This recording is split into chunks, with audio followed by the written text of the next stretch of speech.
Good afternoon and good morning. Welcome back to the Charlie Mike webinar series hosted by the National Veteran Small Business Coalition.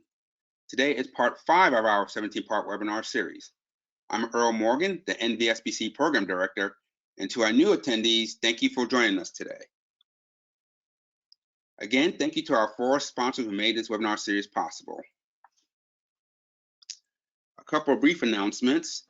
The NVSBC will be holding its annual charity golf tournament on Monday, August 23rd at the Army Navy Country Club in Arlington, Virginia. Please stay tuned for more details in the upcoming weeks, and we hope you could join us. Again, we have another save the date for Vets 21 on November 2nd through the 4th at the DoubleTree by Hilton at SeaWorld in Orlando, Florida. We are creating an exciting and robust program this year, so we can't wait to see your smiling faces in Orlando. Stay tuned for more details in the weeks ahead. Today's runtime for the webinar is 1 hour and is being recorded. If you have any questions during the webinar, please type them in the text box on your screen. The webinars and the slides will be posted on the Charlie Mike webinar webpage. And let me introduce the Executive Director for the National Veteran Small Business Coalition, Mr. Scott Jensen. Thanks, Earl, and good afternoon, and morning to those of you who are further out west. It's always great to join you on these Tuesday afternoons. Again, a big thank you to Earl Morgan for all the time and energy he puts into organizing this and putting together such a great lineup of speakers and supporters of veteran small businesses and the NVSBC. Today is no different. We've got just a wonderful person and a close friend of ours in the NVSBC, someone who is full of energy and full of wonderful and great ideas. Judy Brandt is the CEO of Summit Insights. She brings over 30 years of expertise in federal business development and strategy to people who want to grow their federal businesses. She's an award-winning author, speaker, and consultant. Judy and her team are the right choice for a company that already knows how important relationships are to federal contracting and is ready to do what it takes to get in front of buyers and opportunities before their competition does. Summit Insight is the only company that offers certified experience products for federal contractors. This earn while you learn approach to federal business development training delivers proven, results-driven programs for people who want to get their federal business and win millions of dollars in sales in a matter of months. It's always a pleasure to have you with us, Judy. We always thank you so much for your generous time and what you offer to our members at NVSBC, as well as those who are just fighting the battle every day in small business to get the job and to get the work. And you're such a great asset to all of us. Thanks for joining us today. It's great to have you here. Hey, Scott, thank you so much for inviting me. It is a joy and a pleasure. Hang on for a second. I'm going to adjust something here. So can you see my slides okay? We can. Okay, awesome sauce. Let's do this. Intellectual property means that if I wanted to actually start with somewhere over the rainbow, that would be the soundtrack that I would play with this slide. So you'll have to imagine, especially the ukulele version. And this is often how we feel about our next federal contracts being somewhere over the rainbow, but it doesn't have to be that way. And our content today is designed to take those dreams and make them real. How to win your meeting with a federal buyer and get invited back is what we're talking about today. And so let's get to it. I'm here to bring you my best of my 32, now 33 years of what it takes to be successful in the federal market. And with Scott's introduction, I'll move right along. Here's what we're going to be talking about today.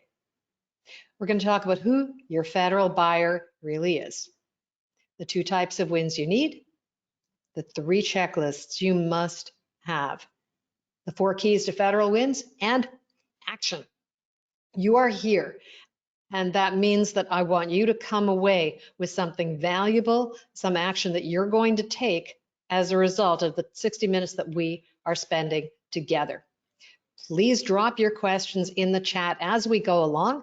And I have 2 different bonus resources for you. I'm going to put the links to those bonus resources in the chat for you so you can grab and go.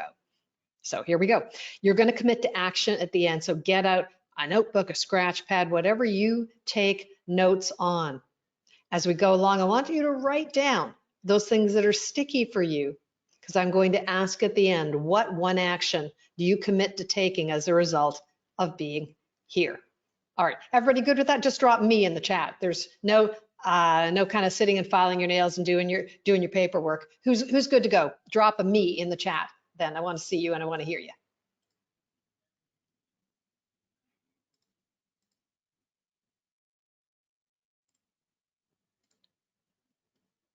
All right. Drop in a me.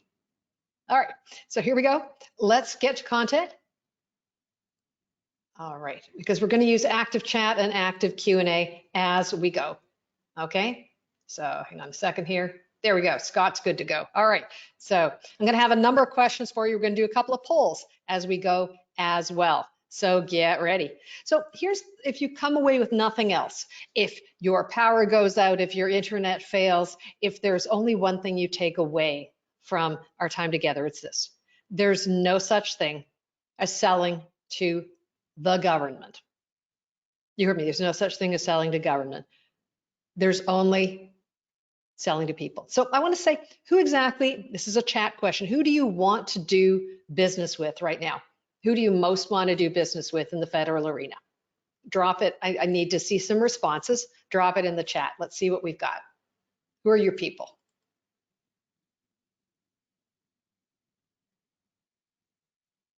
Let's see some responses. We got people from across the country. Let's see what's going on with you.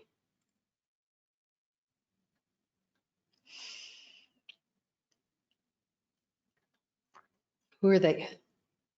Who are your federal buyers? Who are the federal buyers you want to win? Maybe that's Veterans Affairs. That's often very common with our NVSBC members, Homeland Security, HHS. Drop it in the chat.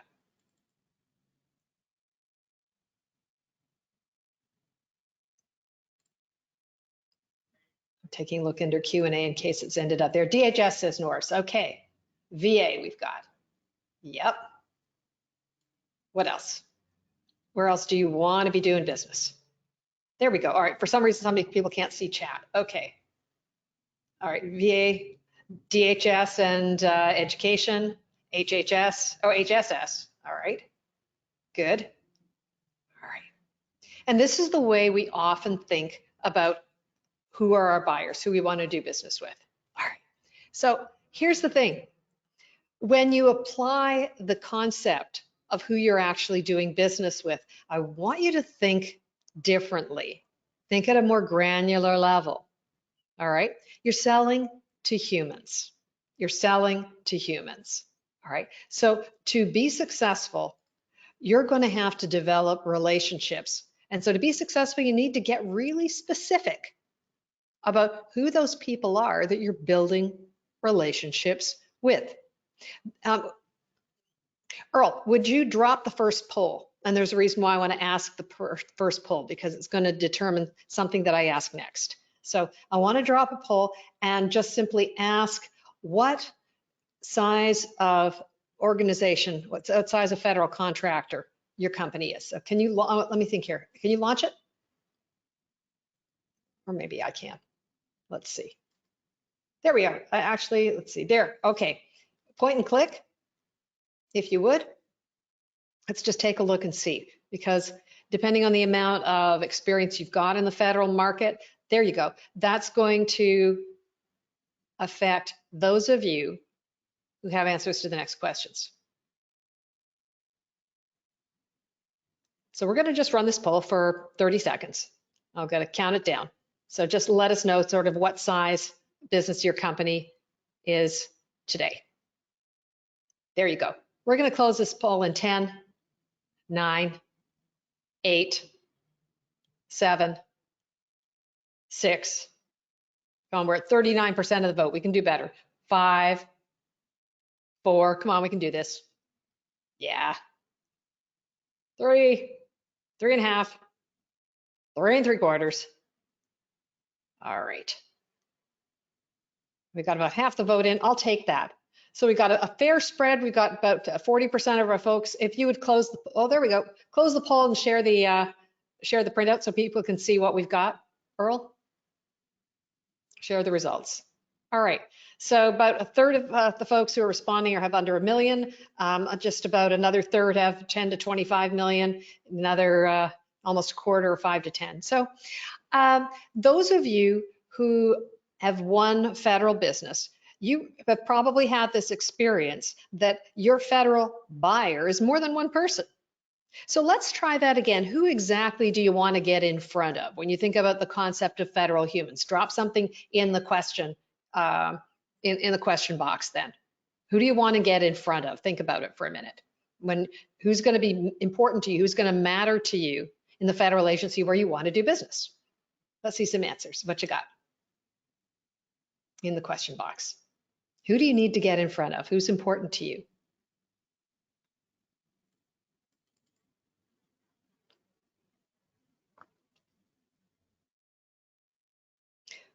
Well, I'll prime the pump a little. You want to get in front of individual federal humans who need what you do, and as many as you're willing to call on. Okay, decision maker, says Dan. Yep, Department of State, Sterling. Department of State is many humans, Sterling. All right, and you hear me talk about this a lot. I'm not going to get into a hair splitting contest with you about who's the federal buyer. Roger, yes, contracting officer is another one. So let's get real specific. At the very end, I'm going to give you a link to what I call our GovCon personas guide. There are players at 5 layers, and there are different things that each needs and wants on the road to the win that you want and the success that they want, because they also want wins. The win they want may be a little different from the win you have in mind, but you both need to go some places together. The GovCon Personas Guide has got about 22 pages of tips for what kinds of conversations to have with these folks. In the meantime, a Mythbuster, another big value nugget for you. Your contracting officers do want to talk to you. They just don't want to talk to you often at the time that you want to talk to them. Josephine Cobb, and this is her, retired from Travis Air Force Base as a contracting officer after 50 years of service. She knew when she wanted to talk to you, and she knew when she did not. And so Federal Acquisition Regulation 15.201, we're going to get specific here. FAR 15.201, look it up, write it down, because it says that buyers are encouraged to engage with and have conversations with industry. Now, can you still see my side that says Mythbusters, Earl? I had a technical glitch a second ago. We can Yes, see I it. see Can you see it? Yep. Okay, great. And so something to keep in mind is that you don't print out FAR 15.201, roll it into a big stick and bash your way into the contracting officer's door. FAR 15.201 is designed to give you courage. And remember that if somebody doesn't want to talk to you, there's another 79,999 federal acquisition officials that you just haven't met yet that you can probably talk to instead. So don't give up, don't lose heart. But there's all kinds of reasons why somebody might not want to talk to you right now. Okay, so with that, remember that they do want to talk, they need wins just as much as you do, but a win might look different for them than it looks for you. So I want to unpack a little bit what kinds of things might be important for them, because I remember when I started my career working for government, but not the government you might imagine. I was working for the Canadian Embassy in Washington, D.C., which I did from 1988 when I got started in federal contracting. Imagine a time when the federal IT spend was just about to break through the dizzying height of $12 billion a year. Like it's well over 70 or 80 now. So it was a very exciting time for federal IT. I was a servant of Her Majesty the Queen in the right of Canada. I had to swear an oath of allegiance to Her Majesty the Queen. And in exchange for which Her Majesty gave me lunch money. I literally had a hospitality budget. My job included taking people to lunch. Or in this case, it was breakfast. And the guest speaker was Nick Wakeman, who at that time was editor-in-chief of Washington Technology. And Nick Wakeman told me something just stopped me cold. He was talking about the general who says he's always got 20 minutes for a capability presentation. I said, Nick, time out. Wait a second. I talk to thousands of companies a year, and I have never had anybody say that where's this general who will meet with people? He said, no, you didn't hear me. I went, no, my mom always told me I didn't listen. This is why I wrote this down. I'm sorry. Please tell me again, Nick, what did you just say? He said, the general always has 20 minutes for the company who can solve his problem. So what problem do they have? If you can come in ready to talk about that, your odds of getting a meeting are a lot better. So what kind of wins do you need to create for your buyer? Because we as humans are wired to do more of those things that we think mean we're winning. It's why people pull the lever in Las Vegas.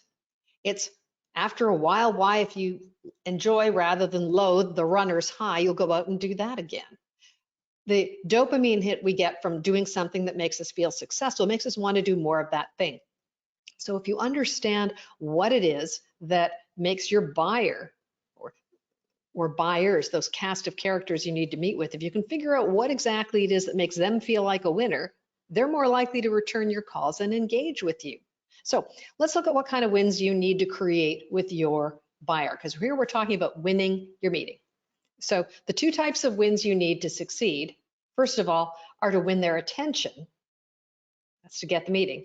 And then win their engagement, get invited back. So neither of those is winning a contract. There's a whole other concept that I teach called micro engagement. People go, oh yeah, micro purchase. Going, no, micro engagement. Micro engagement, those small steps where somebody is willing to return your call, give you the time of day. So let's talk about what it takes to land both of these wins. Here's 6 reasons why contracting officers don't say that they don't return your calls. This is a quiz question, so let's drop your answers in the chat. What one thing is true every single time your buyer, your federal human, your contracting officer does not return your call? What one thing is true every time? Drop that in the question box. I want to see your answer. What's your guess? Why don't they return your call? Something this is true every time. Something you can know 100% of the time. What do you think it is?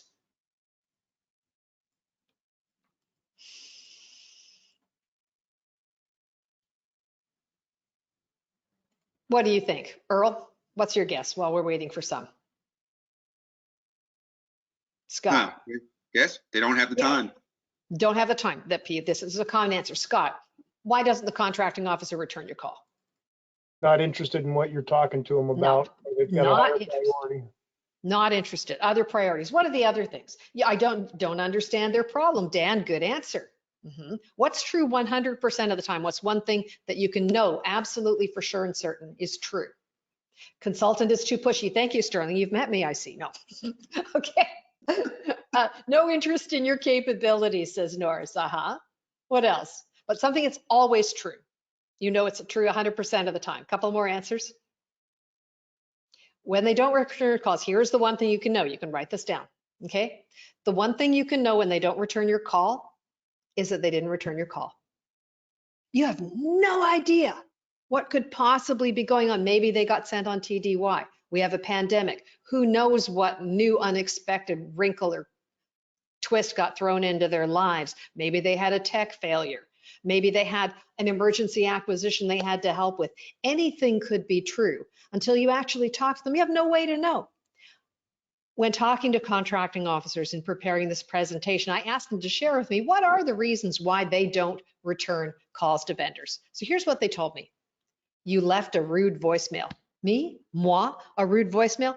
I said, Dottie Romo, who's now senior acquisition professional with the Department of Treasury. I said, Dottie, tell me more. How could anyone leave a rude voicemail? She said, you would not believe what people say. They say, hello, it's Sarah. It's Friday afternoon. You haven't called me and I need information in order to bid something this weekend. Please call me.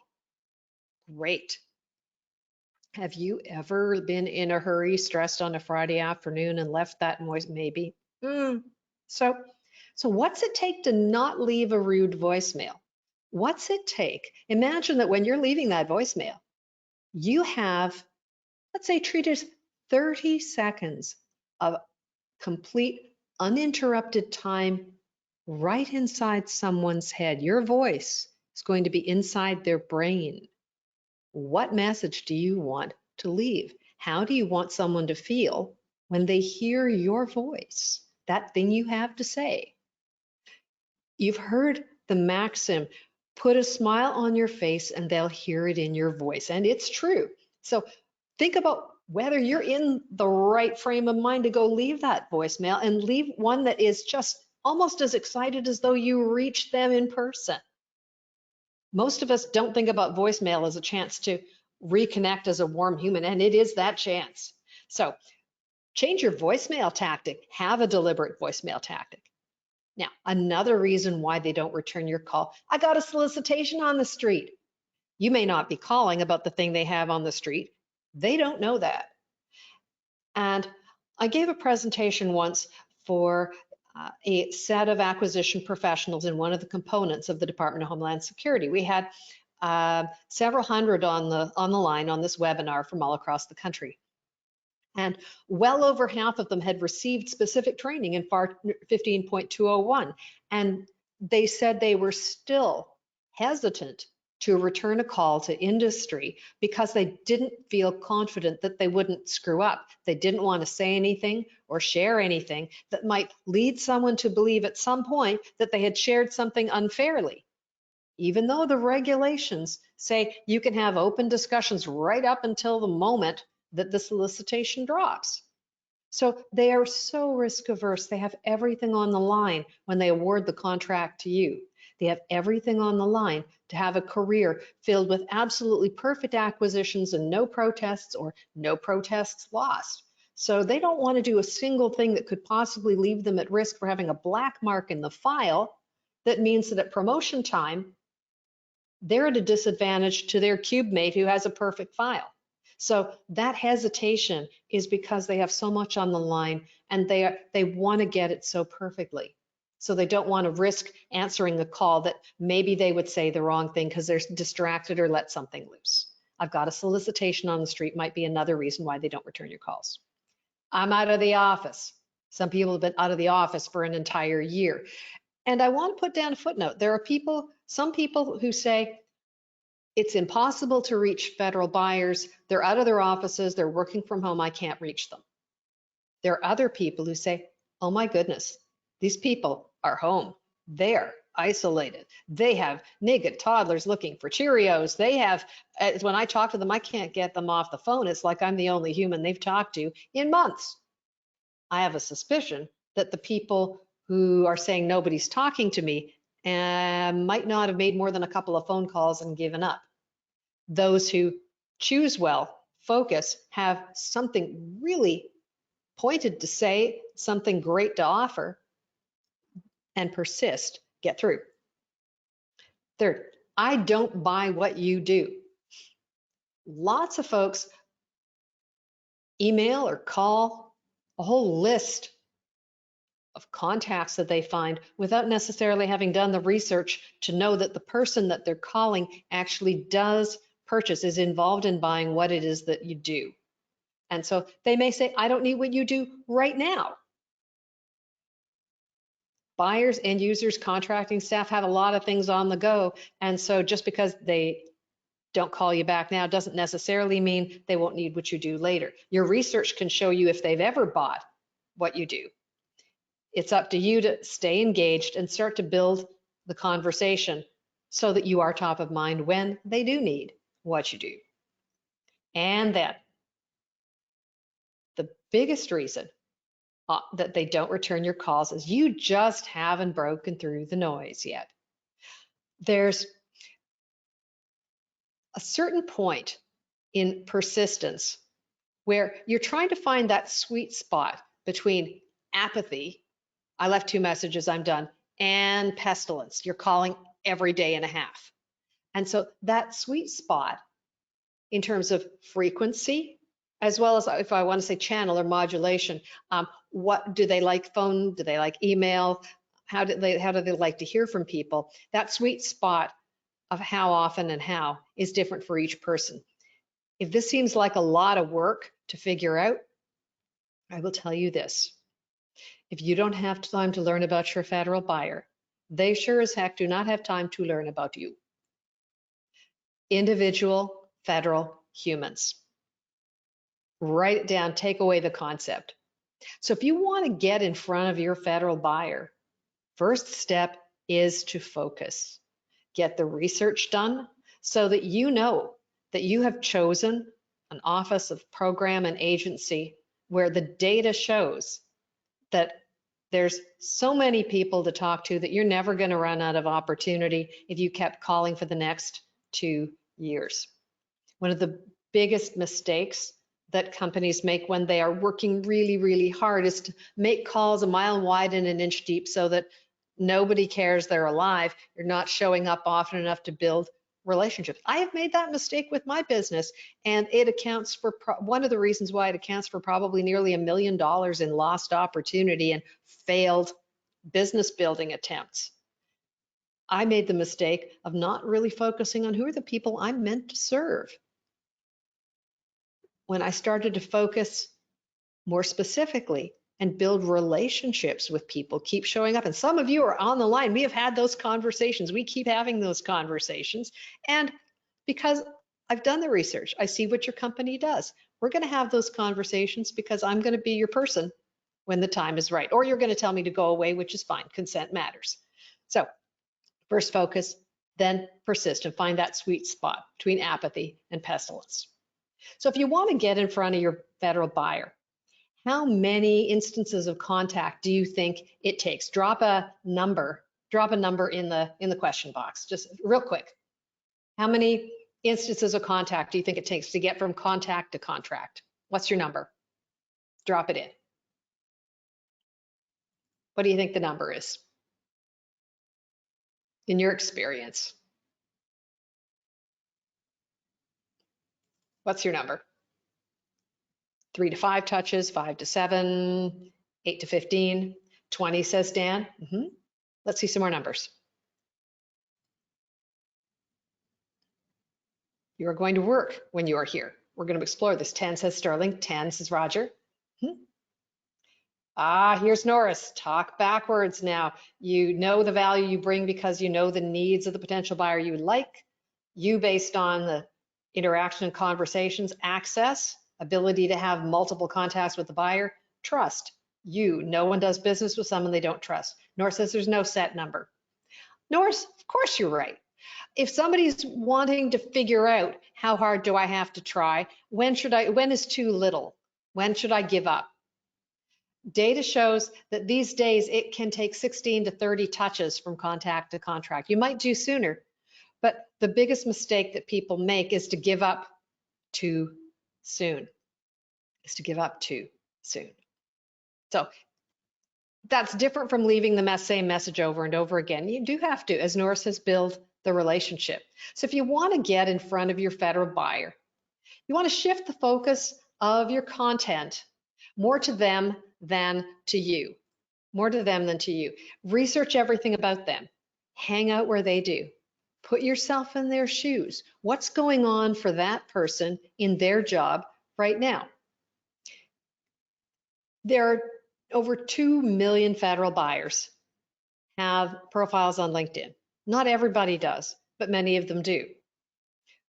Once you've got an initial clue that a person has a job, a role, a responsibility that suggests that they're involved in some place in a food chain of an operation where there's an opportunity for you, LinkedIn can be an additional place to look for them, to find out how long they've been in the job they're in. Have they had a career in one agency, or have they just moved in from a sister agency? Have they been in that job for 18 years or 8 months? Where have they served, if they've served elsewhere in another agency or in the military? Or have they come in from commercial?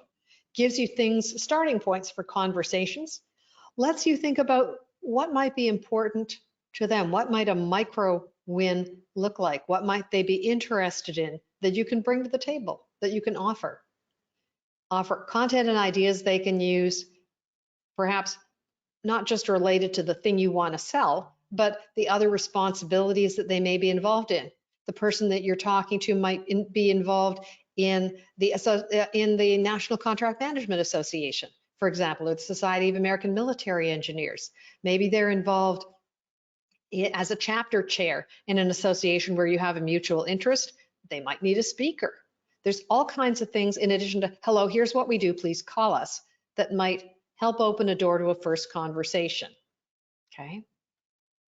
So the steps to winning their attention and getting the meeting are these. First, identify a specific requirement and the stage it's at. One of my accomplished friends, Raquel Staffis, used to say that sometimes she would put a solicitation or a competition number in the email subject line, even if that thing had passed, because it showed that the conversation that she wanted to have at least was using a really specific acquisition or activity as a starting point. Be specific and understand whether something is pre-RFP or it's about to be competed, or you're asking about a past award and how it might open the door to a future requirement. Did you hear about something in a published forecast? All right, you're looking at the same stuff everybody else is, but at least there's some lead time. Is it in the pre-solicitation stage where the contracting officer's gathering market intelligence? So what could you bring to somebody who's gathering market intelligence? Not just about you and your service disabled veteran-owned small business that can do the work, but if you want to get it set aside for veteran-owned businesses, maybe you are courageous enough to bring the names of multiple businesses that you know you could beat the pants off of, but that constitute legitimate competitors that can help them get that research done a little more easily. Is somebody anticipating requirement, but they haven't written it up into a statement of work? It isn't even in a forecast. Typically, the forecasts have opportunities that are worth more than $250,000. If you wouldn't mind winning work that's worth less than that, a lot of that work gets generated through conversations. Things that you could help somebody with that isn't going to have to go through a big, giant, full-blown RFP. Are you just hearing about something through the grapevine? A conversation that one of your people who's in the account picked up. What a sweet spot that is to be in. So if you're wanting to go and have a meeting, you want to know what stage that opportunity is at and be prepared to offer information, assistance, ideas that are appropriate for someone who's working on an acquisition at that stage. Next, you want to engage and invite the right people who are going to be involved at that stage of the acquisition. If you want to get a meeting and you have a specific acquisition in mind, you may have a couple of conversations with a small business specialist in advance to say, not just here we are, here's our track record, here's what we've been doing, but here's how we think we can serve. We're looking to go and put together a capability briefing or a meeting. Here's who we think our research shows that we might want to involve. What do you think? How are we, hot or cold? If you were us, who would you be talking to? Enlisting the assistance of the small business specialist to verify, to confirm work you've done is something very few people do. The vast majority of conversations that small business specialists have start, hi, I'm a service disabled veteran-owned 8A HUD-zone woman-owned business. What do y'all do? Yeah, that's not everybody, but far too many of the conversations start, here's who I am, if you need me, call me. If you prepare a more sophisticated question and have a more specific objective, the small business specialist is much more likely to engage with you and help you because you're giving them something much more interesting to get involved in and something that can get them closer to what a win looks like for them, which is to have an experienced, qualified small business who represents low risk and good value that small business specialists can then bring or present or introduce to an end user or someone on the contracting team. At other stages, the contracting officer or contracting specialist might not want to go anywhere near you if that acquisition is really close to hitting the street. Being able to get involved with or have a meeting when there isn't any kind of requirement on the street or even in the forecast, you're just trying to get to know how things get done in that agency. To say, hey, we see from the data that sometimes you use simplified acquisition. Could you tell us a little bit more about how you do that in your shop? Or, hey, we see you use these 3 contract vehicles. Do you have a favorite? We want to be able to line up to be ready to do business in a way that's easy for you. End users, program managers, being able to involve someone, again, when the acquisition is not right up against the start of the competition, but in a really early stage where somebody is ready to noodle with you what they might like to be doing when that competition starts 18 months from now.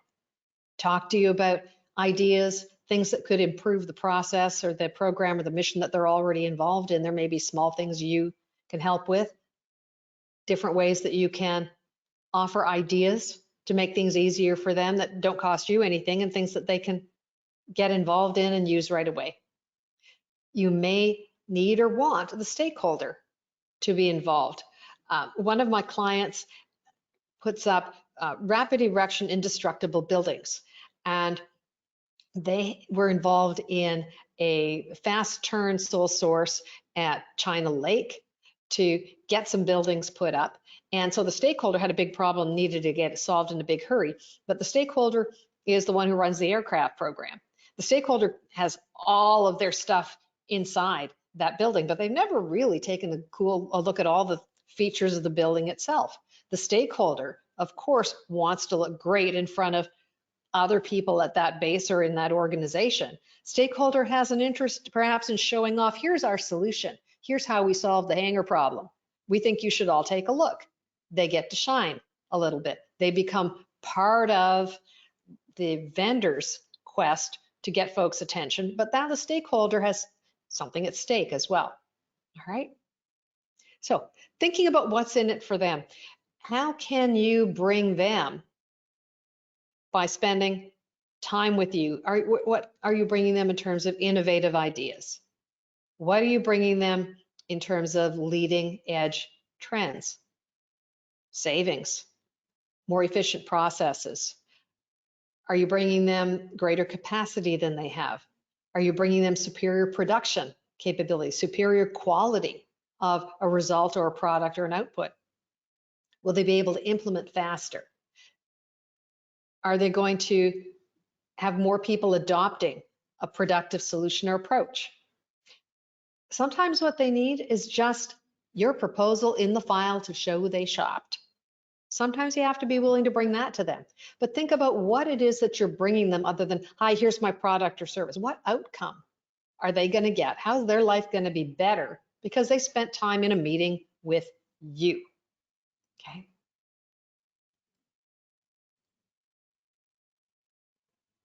So now, what's in it for them right now? What one small problem or situation or requirement could you solve for them right in the meeting, right there in the conversation that you're having? Sometimes they've got something going on and you're able to help them. So you want to give them a win right in the room if you can. So brainstorm that a little. And remember, you don't have to do it all by yourself. You can involve your people in the setup, the planning of the call or the meeting or the engagement as well. So at this point, you've got to get on their calendar. So ask the question, noodle the potential invitation with lots of lead time. Find the right time of year for the need and the topic. Right now, we're sitting in the beginning of March as we do this broadcast. And so be thinking about or talking to your buyers about, hey, typically what happens in the second quarter of the fiscal year. We are in October, November, December, January, February, March. Yep, we're just coming up on the end of the second quarter. There are things that they may be noodling. You've got a new administration at this point. And so some requirements are frozen. Other ones are going to be coming into thaw. You're going to take multiple touch points with players at each layer. So you're going to be talking to people in contracting, in the small business office, in the end user layer, in the stakeholder layer, and with primes or competimates or other industry players as well. You may end up with all of them in that meeting. So think about the ideal cast of characters. Who should be there? You're going to have internal and external players and sponsors. You have one point of contact in the agency where you want to be doing business, but it may very well be that if so-and-so in the other office doesn't say it's a great idea, nobody's going to come. So you want to be talking to your point of contact to figure out who all needs to be involved, who's got something to gain, who's going to look good, whose agenda is going to be moved along by all of us participating in the meeting that we want to have. After you've done the work, don't say, you don't want to go just to the small business specialist. Hi, we'd like to have a capability thing. Who should we invite? If those of you who have done business with or started the conversation with the tax center in New Jersey, Tony Owens is where your journey's going to start. And Tony will say, great, here's the thing to fill out. And when you fill that out, then I'm going to be happy to set up a presentation for you, but you have to tell me who you want me to invite. Lots of companies just disappear at that point and never come back. You have to help them build the guest list. And then at that point, you can go back to your people and say, who else should I be talking to? Who else should be in this meeting? So we can have a really robust set of characters here. And then you want to confer, build anticipation, tease the event a little bit, say, here's what you're going to learn, and be sure to confirm in advance with your attendees. All right. So, we got the meeting. Now what do we do? Breathe. I've got you. Here's some things to keep in mind. Checklists let you fly with confidence. When I'm not trying to stay 6 feet away from an instructor who's reminding me how to land the plane, I use checklists when I fly. I actually use a checklist to begin and end my day, and that's kicking and screaming because I'm not the most process-oriented person in some parts of my life, but when everything's on the line, I do use a checklist. Surgeons use checklists, EMTs use checklists, pilots certainly use checklists. Those of you who are pilots know that you have more than one checklist. You have a pre-flight checklist when you're doing the walk around the aircraft before, or to see if everything works properly and nothing's fallen off before you even start the engine. You've got a takeoff and cruise checklists. You've got things that will take you into flight. You have approach and landing checklists that take you all the way from descent to shutdown. And of course, you have the emergency checklist, the one with the little red slashes all the way along the edge of the page. And really, that's the one that you've also committed to memory because you're going, okay, master on, mags on both, all the way across the panel and down, and is the gear down. All of these things keep you safe. Here's some checklists that you need to have when you're putting together your meeting with a federal buyer.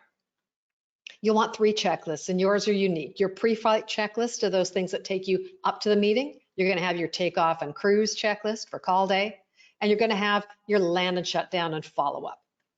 I encourage you to start with the ideas I'm going to share, and then customize your checklist for your experience in the same way as you probably have a bid, no bid checklist. You can borrow someone else's off the internet, but make yours relevant to your company and your experience. Pre-meeting checklist, starting points. Ask all the W questions. Why are we doing this? What are the goals of the meeting? Be really clear about that so that everybody's on the same page. Who's going to come? Hosts, guests, speakers. Where are we doing it? The location, the facility, or the medium if it's online. How are we doing it? What are the relevant security processes, clearances, any kind of rehearsal that we're going to need to do, especially with online. Any single time I do an online presentation, and those of you who have done it, you know, you're investing probably another half an hour in setup and technical rehearsal. What are you going to talk about? You want to cooperatively set the agenda, develop it with the people that you're meeting with, figure out what handouts and what medium you're going to do the handouts in. Some people want a link. Some people want a PDF. It's rare that somebody hands across a physical medium like a DVD anymore, but figure out what their organization will accept and what they won't. Have backup plans. What are you going to do if you lose the tech? all of those things. Those are some starting points for your pre-meeting checklist. Call day, final checks, do the tech check. What's the point of contact? Who's going to do what if the tech goes down? I remember doing a presentation with the Society of American Military Engineers, and this was one of the best events I have ever, of course, current event accepted, the most effective large conferences that I've ever been at. And we had a full out rehearsal with 2 stakeholders from the organization, a tech person and a moderator. We were the full 60 minutes leading right up to the starting point, and all of my technology failed at 30 seconds to the top of the hour. I had to dial back in by phone. I had to ask my moderator to please take the steps and do the screen share and take the steps that I was going to take in doing live demo on 4 different government sites. My moderator just picked it up and ran with it, and the people who were on the webinar had no idea that wasn't at all what we had planned, and I managed not to panic. So that's the kind of thing that you need to be ready to have it done. And I made lots of friends on that because the content was delivered so effectively. Transportation and arrival. Arrive in 2 cars, split up your party if you're planning ahead for those days when you're doing something in person. Get a sign-in sheet. It is absolutely legitimate to wait to start your meeting until that sign-in sheet has gone around the room, or until, if you're doing it online, your host has agreed to share the contact information for the people who are participating.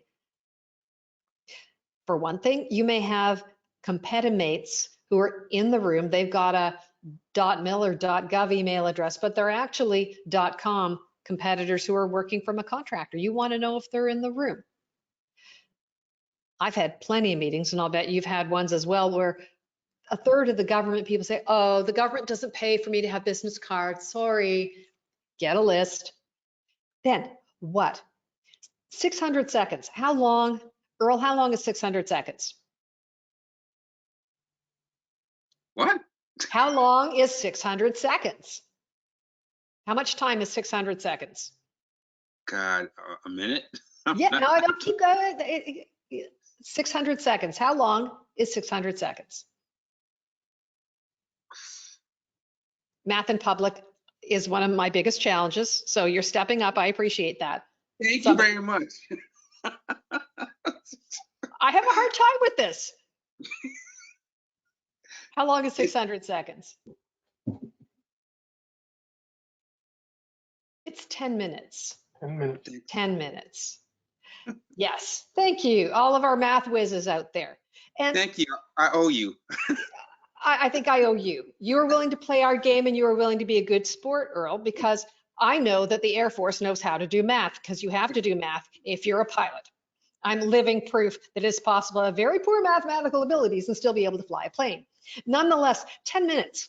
Can you present the things, the key things that you need to present about your company, why you're here, the opportunity you're talking about, and the ask in 600 seconds? That's my challenge to you, because if you have a presentation deck that's 38 slides long and you have a 30-minute meeting and you talk for 29 minutes, what have you learned?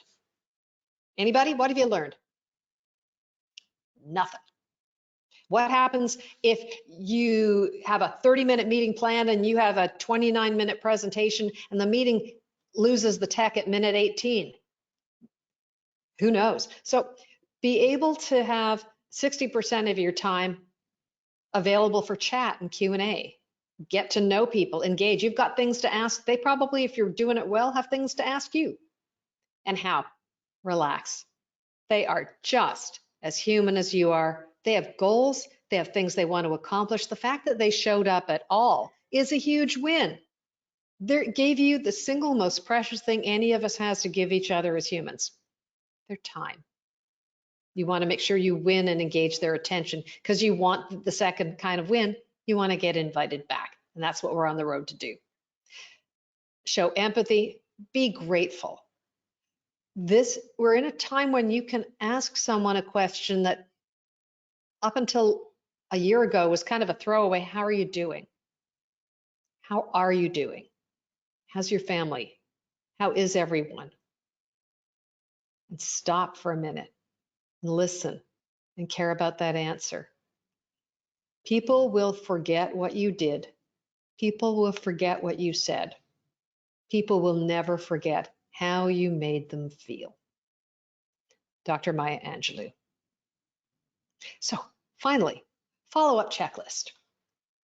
Start with the who. Make sure that you get internal and external or stakeholder briefings. Find out what you did well, what needed to happen differently.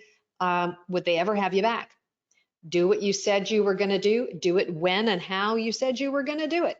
Do it thoroughly. Send a summary. Write the thank you note. And do it with gratitude. So how about the other win? How can you get invited back? Top tips to getting invited back include, remember that sign-in sheet?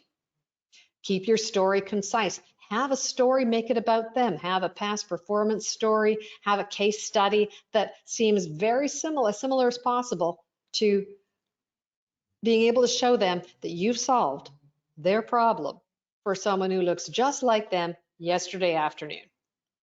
First validate, then educate. Rather than, hi, we're the ones who have the Agile Scrum solution, blah, blah, blah. Just start again. Wow, you have been doing amazing work with the kind of developmental process you've been working with. That's incredible. And you've never touched the Agile processes.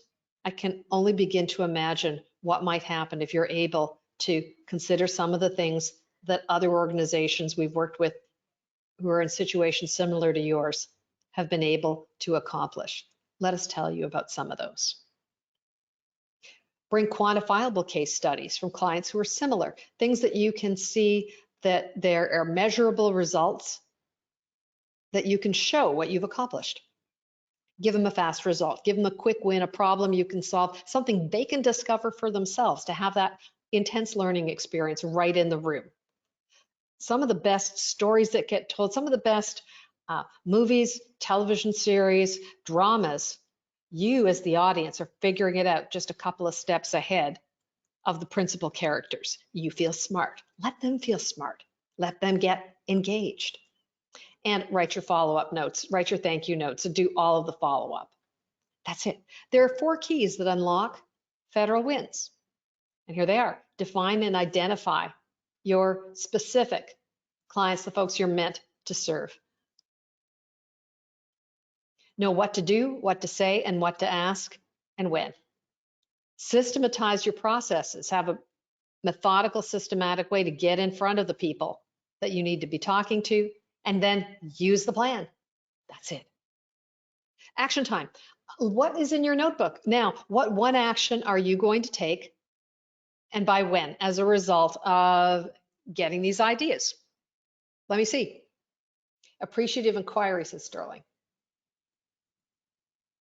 What one action do you commit to based on the things you've learned today on how to win your meeting and get invited back? What did you learn today? Earl, how about you? Scott? Judy, I'm a pilot, as you know, and the checklist and the discipline of the checklist and following through that is one that you don't hear a lot about. I think encouraging of that is what really stood out to me, and thank you. You're welcome. I look forward to using a checklist again soon to fly a plane. What else? So what else stood out for you? Those of you who are on the line, drop it in, drop a note. Be strategic with purposes, Dan. Yeah. So based on all that, I really like the checklist. Thanks, Tom. Narrow my search to Department of State to find the right person to contact. Excellent. Excellent. So I'm curious about what your top federal challenge is right now. So based on where you are and what's in front of you and your journey in the federal market, what's your top challenge these days as you're looking ahead to the federal fiscal year we're just coming up on the middle of? Is it to decide if you're going to pursue federal, get in front of the right federal buyers, win enough to keep your GSA schedule, write better proposals, find more work we can win? Which of those things really represents your top challenge in the federal market? I'm asking the question because odds are good that getting in front of the right people sooner helps all of those. Let's see, right federal buyers sooner. 14% have voted. All right, let's see some voting here. Find more work we can win. Very popular. Yep.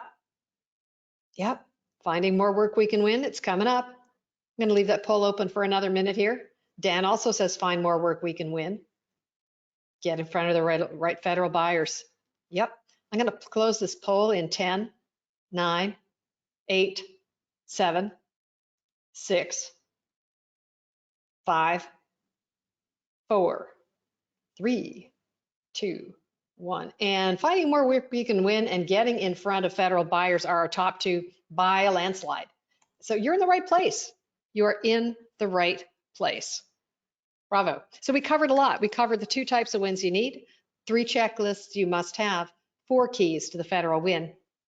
And we've got action that you're going to take and some resources, how to get your bonuses. So here we go. The art of federal human connection is at the core of my practice. One of the things that when I survey hundreds of government contractors, so many folks say the one thing that stands between us and the wins we want is getting in front of the right people sooner. How do we have those conversations? What do we say? Come Together is my offering for those of you who are, especially for those of you who are the 555s. You've got over 5 years experience, over 5 million in revenue. You've got at least 5 people in the company who have their hands in some facet of federal business development. Come Together is your opportunity to have live conversations with former acquisition professionals, practice those conversations, get easy with those. And so register, it's complimentary. I'm just going to drop the link in the chat as well so that you can go pick up the registration. We've set up a link that's specifically for our Come Together colleagues. So hang on for a second. I'm going to drop that in the chat for you. Hang on a second here.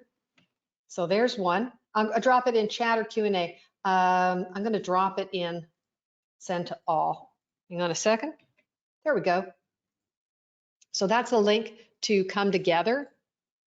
First Wednesdays between 2 and 3. Oh, it's not either. It's second Wednesday. So sorry about that. Next one's coming up on Wednesday, March 10th. Okay. There are 5 people you need to meet. We have GovCon personas that we've got for you. And this is 22 pages of goodness, of great ideas for conversations, that you can have with your federal humans. So I'm just going to go and do a send to all here for a second. I want to make sure this is going to get through. And there we go. I'm going to put this in the Q&A. And 1 second here. I'm not sure I can get this through, so hang on a second. I'm trying to put it in the chat here, but you can see the link as well. It's on the screen. So I'm having trouble putting something in chat. Oh, I know why. Oh, no, close poll, share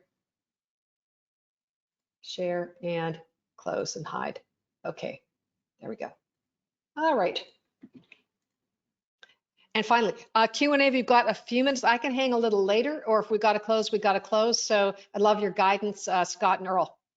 We did hang a few minutes. We'll stay on until folks abandon us and we see that the link has dropped to 0, Judy. But a little early on, we did have a question that came through the questions. Do you recommend sending an unsolicited capability statement or a brochure in an introductory email? I recommend picking up the phone for a start. I know that a lot of the time when I'm anxious to get to know somebody, I want to send them all my stuff and how exciting am I? And just take your time. Start with a phone call, leave a short email, find out if they are interested and would they have a few minutes to look at your capability statement, because you want to engage them in a dance, because otherwise, especially if the person you're corresponding with is a small business specialist, by sending you their stuff, they've ticked the box, they have you in the file. Their motivation to do very much to follow up can be kind of low. And so rather than think of it as wooing someone. You want to get their attention, engage them, get some curiosity, and as well, engage them by saying, here are some of the reasons why I think that my qualifications, my past performance connect with a requirement this agency has? Could we talk? Because just sending your stuff is less likely. You have the satisfaction of hitting the button, but you're, I think, less likely to get engagement. Scott, what do you think? Yeah, I tend to agree, and you know, that's what I've seen is cold emails go out. You know, what the follow-on question is what's a good way to get better response from federal humans by email if that's a challenge? Because you're right. I think, you know, you obviously, if you can get someone to answer the phone, you've got them there, and you can sit Yep. forever waiting for an email response. And we all know what our own email boxes are like, Judy. So, Thank you know, you. Remember that. That's right. So the top call teams are using something that I call double tap. Leave a voicemail, but have a really short, pithy, engaging email queued up so that you leave the voicemail and say, check your email, details are there, and I'm going to call you back Thursday at 2. So you say that in the email as well. And then, and this is the hard part, this is the secret sauce, you write it down on your schedule and you actually call them back Thursday at 2 o'clock Central Time if they're in Central Time, and if you're in Eastern Time, you got to remember that as well. So that does something really powerful. It shows people that you do what you say you're going to do. That puts what I call a marble in the trust jar, because how you do anything is how you do everything. Your interaction with someone and sending a capability statement is about more than just pushing information.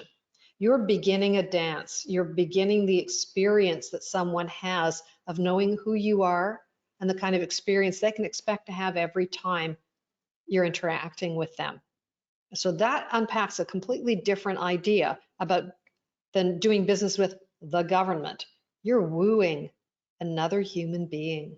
It's a very different, and I hope it's not too ooky, a way to think about the thing that we are all doing when we're building relationships with our prospects and clients. Judy, I will tell you, I hate cold calling. Mm-hmm. I do. And I'm sure I'm not alone out there. And, you know, your answer to Sterling was, don't send the email, make the call. You know, how do you answer that? Give us some advice on keys to success with cold calling and how best to approach that, particularly for those of us who are timid to do that. I will tell you that no one ever died from a phone call. You will feel like you're going to die from a phone call. I have been there. I know. I've had absolutely cringeworthy conversations with people and kind of didn't know what to say because I didn't think before I dialed the number about what exactly do I know about this person and what do I want to talk to them about and what little win can I bring them? What might they want? Because if I've thought a little bit about what's going to be important to them, then I can get genuinely excited because I've got something I know matters to them. So what if sales and marketing were acts of service? Marketing is helping them find you because they need you. And sales is about helping them choose you, making it easy for them to choose you because you have something they want. They could get that a lot of places, but they're going to benefit the most when they get that from you. They just don't know that yet. How exciting that you're going to be able to show them how much better their lives are going to be when they know Norris, when they know Sterling, when they know Roger, when they know Scott. Oh, that's wonderful. Thank you so much for taking the time. Judy, you're always so full of energy and you excite us all. You know, Dan said thank you, fabulous, learned quite a bit. He also admits that he found out that he knows very little about the process. So, you know, there's some great comments in the chat. We appreciate you spending a little extra time with us here too. Yeah, we know we'll see you again. I'd say we hope to see you again. I know we'll see you again here with us. Thanks again so much for participating, spreading your knowledge so graciously, and being such a big part of what we do in the veteran small business community. We certainly appreciate it. Thanks to everyone who joined us today, and we'll look forward to the next installment of the Charlie Mike webinar series here real soon. Thanks, Judy. Okay. I'll see you all later. Thanks. All right. Thanks so much. Thanks, Scott. Thanks, Earl. We'll see you again. Bye-bye. Bye-bye.